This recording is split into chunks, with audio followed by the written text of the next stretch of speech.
Good morning students. उम्मीद करता हूँ कि सभी अपने परिवारों के साथ अच्छे से रह रहे होंगे, सभी स्वस्थ होंगे और अपने जो ऑनलाइन क्लासेज हैं उसकी अगली कड़ी में आपका स्वागत है। जैसे कि हम टेंस का टॉपिक पढ़ रहे थे और टेंस के टॉपिक को एज ए रूल पढ़ रहे थे, है ना।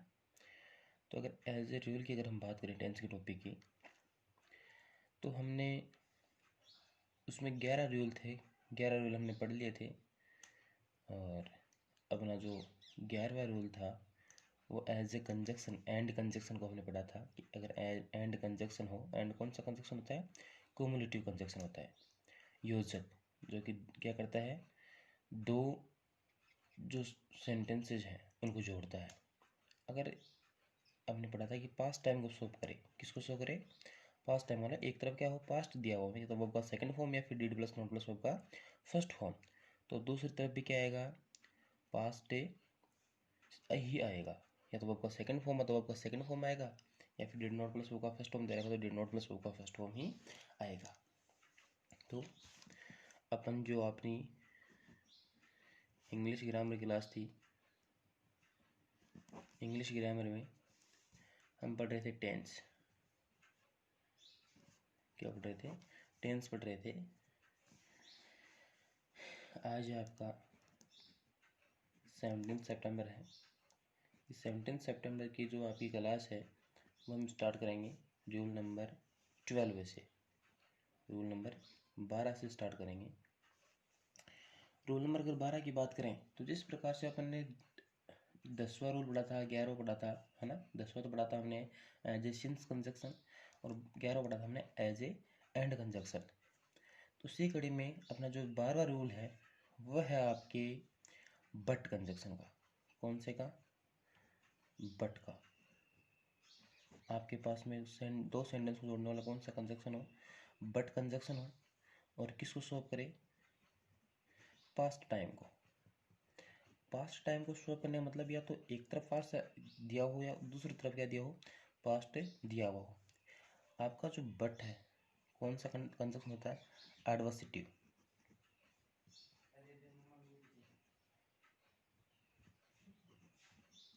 एडवर्सिटिव कौन सा कंजक्शन है, एडवर्सिटिव कंजक्शन है। एडवर्सिटिव का मतलब होता है विरोधाभासी, विरोधाभासी।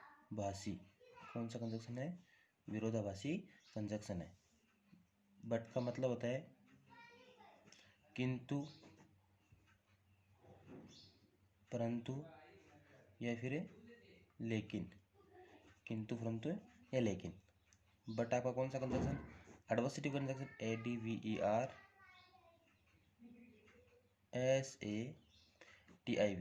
ADVERSATIVE, एडवर्सिटिव विरोधाभासी।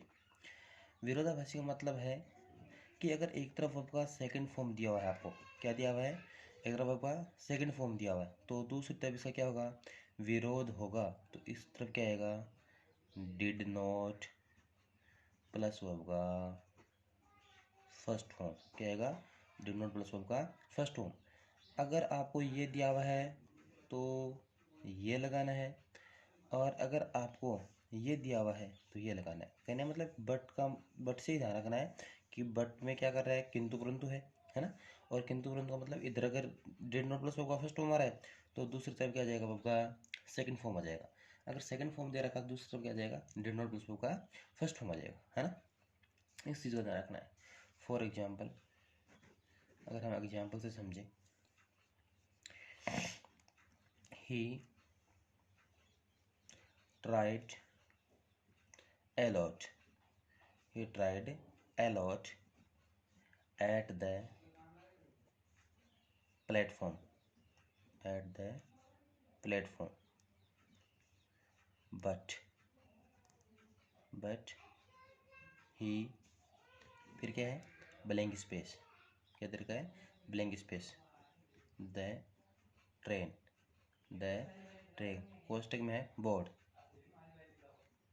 कोष्टक क्या है, बोर्ड है, ठीक है। तो ध्यान ही देना कि आपके पास में कौन सा कंजक्शन मिला आपको सेंटेंस में, बट कंजक्शन। कौन सा कंजक्शन है, बट कंजक्शन। और बट कंजक्शन से पहले क्या दे रखा आपको, वर्ब का सेकंड फॉर्म। क्या दे रखा है आपका सेकंड फॉर्म। तो दूसरी तरफ क्या लगाना है, डिड प्लस नॉट प्लस आपका फर्स्ट फॉर्म। तो क्या जाएगा, did not board, did not board, did not board.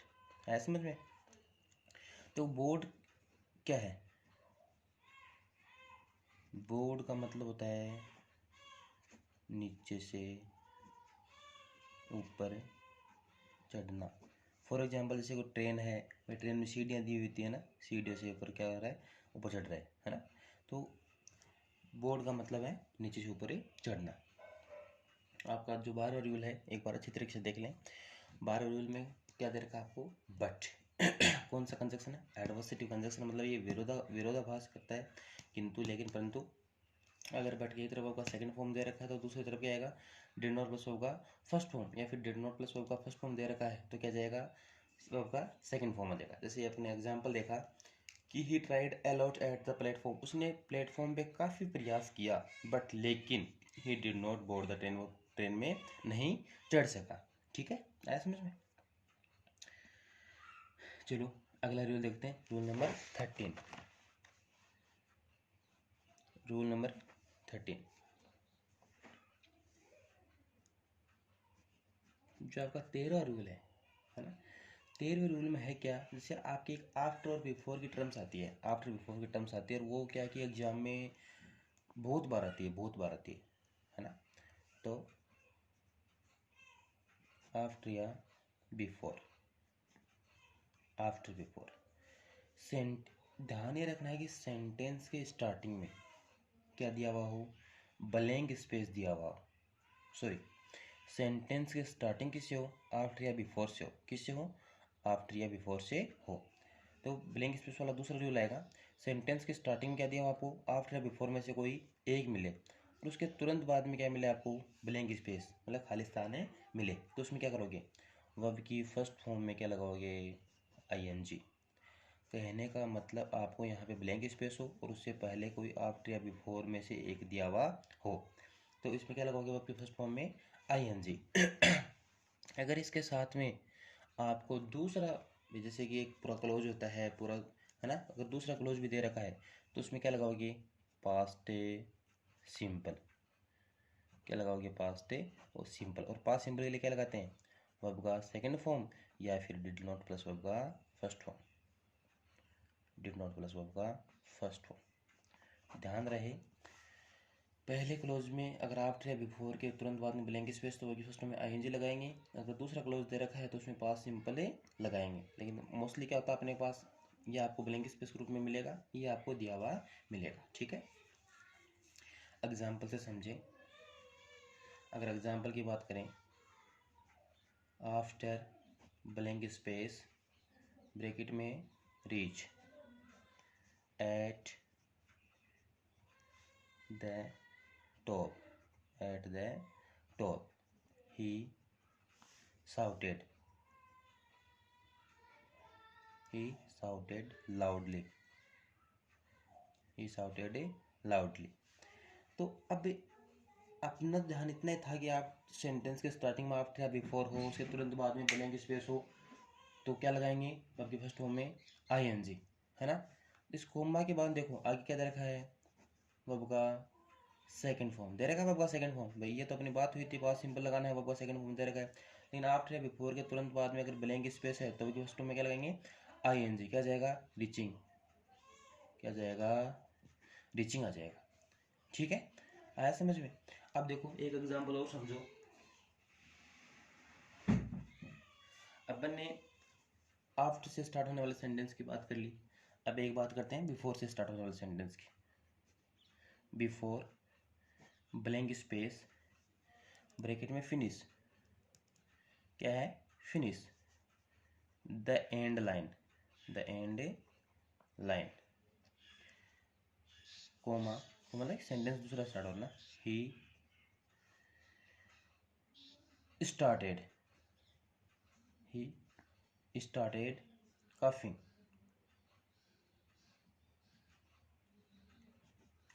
Before blank space the end line, मतलब एंड लाइन को ख़त्म करने से पहले ही स्टार्टेड काफिंग, उसने खांसना शुरू कर दिया। कहने मतलब यहाँ पे क्या होगा आपका सेकंड फॉर्म। बात ही हुई थी अपने कि कॉमा दे रखा है, सेंटेंस को डिवाइड कर रहा, तो आगे में क्या होगा आपका सेकंड फॉर्म। तो इसकी बात हुई थी सेंटेंस के स्टार्टिंग में आफ्टर या बिफोर मिलता है, तो उसके तुरंत बाद में अगर ब्लैंक स्पेस आपको दिया हुआ है तो क्या लगाओगे आपकी फर्स्ट फॉर्म में ING, तो क्या जाएगा फिनिशिंग, क्या जाएगा फिनिशिंग, FINISHING फिनिशिंग। तो before finishing the end line को ख़त्म करने से पहले ही स्टार्टेड काफिंग, उसने खांसना शुरू कर दिया। आया समझ में, कोई दिक्कत? एक बार और देख लो, सेंटेंस की शुरुआत किससे है, आफ्टर या बिफोर से है, उसके तुरंत बाद में क्या मिला आपको ब्लैंक स्पेस, तो क्या लगाओगे यहाँ पे वर्ब की फर्स्ट फॉर्म में ING। अगर आपको नेक्स्ट इसमें आपको क्लोज दे रखा है तो उसमें क्या लगाओगे पास्ट सिंपल, और पास्ट सिंपल के लिए आपका सेकंड फॉर्म में डिड नॉट प्लस वर्ब का फर्स्ट फॉर्म, अगर ब्रैकेट में नोट दिया हुआ है तो डिड नॉट प्लस वर्ब का फर्स्ट फॉर्म आ जाएगा, अदरवाइज वर्ब का सेकंड फॉर्म आ जाएगा। ठीक है। रूल नंबर 14, 14 रूल की बात करते हैं। अब देखो मैंने कहा था कि आफ्टर बिफोर के टर्म्स क्या हैं, दो तीन टर्म्स हैं, है ना, दोनों तीनों को समझना है आपको। अगर सेंटेंस की स्टार्टिंग आफ्टर या बिफोर से है और उसके बाद में क्या दे रखा है सब्जेक्ट, क्या दे रखा है सब्जेक्ट, और उसके बाद में क्या है ब्लैंक स्पेस, ध्यान देना इसकी शुरुआत कहाँ से हो रही थी, इस रूल की शुरुआत, इस रूल की शुरुआत हो रही थी सेंटेंस की शुरुआत में क्या था आफ्टर या बिफोर था, उसके तुरंत बाद में क्या था ब्लैंक स्पेस था। अब अपने पास में क्या है सेंटेंस शुरुआत में आफ्टर बिफोर तो है, उसके साथ साथ में क्या है सब्जेक्ट भी दिया हुआ है ना। आफ्टर या बिफोर में से एक हो, उसके बाद में सब्जेक्ट दिया हो, उसके तुरंत बाद में ब्लैंक स्पेस हो, तो क्या लगाएंगे वर्ब की फर्स्ट फॉर्म में एस या ES। भाई कुछ वर्ब में एस लगेगा, उसमें ES लगेगा, है ना, बात करेंगे आगे वो। तो ध्यान देना है, ये तो क्या था अपना पहले क्लोज की बात हो गई थी कि भाई आफ्टर बिफोर दे रखा उसको सब्जेक्ट है, सब्जेक्ट तुरंत बाद में अगर ब्लैंक स्पेस है तो क्या लगाएंगे वर्ब की फर्स्ट फॉर्म में ING। अगर आपके पास में नेक्स्ट क्लोज भी है तो उसमें क्या आएगा, इसमें विल या शैल प्लस वर्ब का फर्स्ट फॉर्म, क्या आएगा विल या शैल प्लस वर्ब का फर्स्ट फॉर्म। इसमें ध्यान ये देखना है आपको I और V के साथ में तो क्या जाएगा शैल, I और V के साथ में शैल, और बाकी सभी के साथ में विल, बाकी सभी के साथ में क्या आएगा विल आएगा। ठीक है, ध्यान देना अगर सेंटेंस की शुरुआत आफ्टर या बिफोर से है उसके तुरंत बाद में क्या दे रखा है आपको सब्जेक्ट दे रखा है। देखो दोनों रूल में डिफरेंस आ गया, आया ना डिफरेंस, है ना। आफ्टर बिफोर से शुरुआत थी, तुरंत ब्लैंक स्पेस था, वर्ब की फर्स्ट में ING लगा रहे थे, है ना। आफ्टर बिफोर के बाद क्या है सब्जेक्ट दे रखा है ना, सब्जेक्ट के तुरंत बाद में अगर ब्लैंक स्पेस है तो वर्ब की फर्स्ट में एस या ES। अगर नेक्स्ट क्लोज भी आपको ब्लैंक स्पेस के रूप में मिलता है तब विल या सेल प्लस वर्ब का फर्स्ट फॉर्म, अगर उसका सब्जेक्ट I और V में से है तो सेल लगाएंगे, या बाकी सभी है कोई तो विल लगाएंगे। ध्यान ये भी देना है, देखो हमेशा ये प्रेजेंट टाइम या फिर फ्यूचर टाइम, प्रेजेंट या फ्यूचर टाइम में ही रहेगा, मतलब प्रेजेंट टाइम में रह जाएगा, फ्यूचर टाइम में ये चला जाएगा, कभी भी किस में नहीं जाएगा, ये पास्ट टाइम में नहीं जाएगा, ध्यान रखना। प्रेजेंट टाइम है ये फ्यूचर टाइम में चला जाएगा, पास्ट टाइम में भी किसी के साथ कभी भी नहीं जाएगा। एग्जाम्पल से समझे, आफ्टर ही ब्लैंक स्पेस कोष्टक में है return home he will pay my डेब्ट। सेंटेंस को देखना, समझो सेंटेंस की शुरुआत किससे आफ्टर या बिफोर से, आफ्टर बिफोर के बाद क्या दिया आपको सब्जेक्ट मिला, देखो आफ्टर या बिफोर में से एक प्लस है सब्जेक्ट, तो आफ्टर बिफोर प्लस है सब्जेक्ट, तो उसके क्या लगाएंगे वर्ब की फर्स्ट फॉर्म में एस या ES, तो ही के साथ क्या लग जाएगा वर्ब में एस या ES लग जाएगा, है ना, ध्यान देना। तो क्या आ जाएगा returns RETURNS returns. After he returns home he will pay my डेब्ट। अगर अपन अगले क्लोज की बात करें तो ही के साथ देखो विल पे है ना, अपनी बात हुई थी ना, बाकी सभी के साथ में विल, तो विल पे आया समझ में। कोई दिक्कत इसमें? तो मेरा ये मानना है कि ये दोनों रूल आपको अच्छी तरीके से क्या हो जाने चाहिए, तैयार हो जाने चाहिए, इनमें कोई दिक्कतें नहीं आनी चाहिए, है ना। चलो, इसमें तो आपके 2 रूल और हैं, तो अब आज हम एक रूल की तो और बात कर लेते हैं। आपका जो अगला रूल है वो रूल नंबर है 15, 15वां रूल है क्या, ये आपका 14 रूल है ना, ये तो 14 रूल नंबर 14 बटा आपका ये का ये रूल है। लेकिन बस इसमें इतना ध्यान देना है कि सेंटेंस क्या हो सकता है, आगे पीछे इस प्रकार से दिया हुआ हो सकता है। मतलब सपोज करो कि उसका अगला क्लोज पहले दिया हुआ हो, उसका अगला क्लोज पहले दिया हो तो कैसा आ जाएगा, विल या शैल प्लस वर्ब का फर्स्ट फॉर्म, और उसके बाद में एज देखो डिवाइड करो ना, आफ्टर या बिफोर प्लस सब्जेक्ट, तो क्या जाएगा वर्ब की फर्स्ट फॉर्म में एस या ई एस, है ना। देखो डिवाइड किया मैंने कॉमा से, ध्यान रखना ये मिल जाए आपको ना, तब आगे क्या जाएगा फर्स्ट में एस या एस, और वो पहले वाला है ही, है ना। ये सिर्फ उसको क्या किया, थोड़ा सा उल्टा किया था कि क्या कई बार ऐसे क्वेश्चन पूछा जाता है और बच्चे क्या हो जाते हैं इसमें कन्फ्यूज हो जाते हैं, बस इसीलिए, ठीक है। इसका भी एग्जाम्पल समझ लो, वही बात है, वही मतलब पहले जो आपका रूल नंबर 14 था ना वही है, बस ध्यान ये रहे कि जो अगला क्लोज था वो पहले बता दिया है ना। आई ब्लैंक स्पेस ब्रैकेट में था make, I blank space make comma, ये ध्यान देना है ना कि डिवाइड इससे होगा sentence, you understand, you understand, sorry हाँ सही, चलो कोई, you understand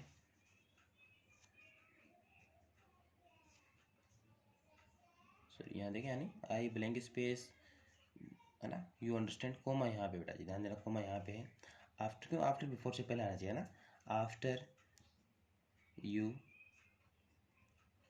give me some response,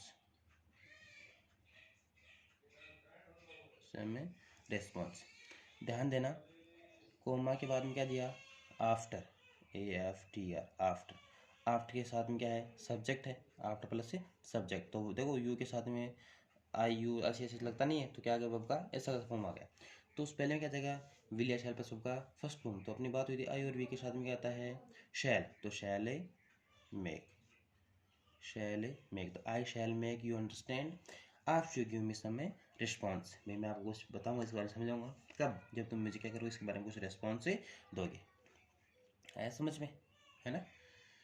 तो इस प्रकार से आज आपके कितने रूल पूरे हो गए, रूल 14 मतलब जो 14 रूल था 14, रोल नंबर 14 था, उसको हमने क्या किया रोल नंबर 15 में उसको कन्वर्ट किया, कि कई बार इस प्रकार से भी आपको पूछ सकता है, ठीक है।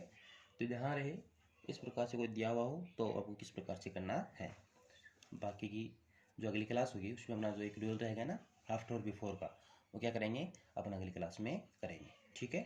अपन ने रूल नंबर 15 तक हमने पढ़ लिया है, तो ध्यान रहे कि 15 नंबर रूल तक अगली क्लास में आपको याद होने चाहिए, ठीक है।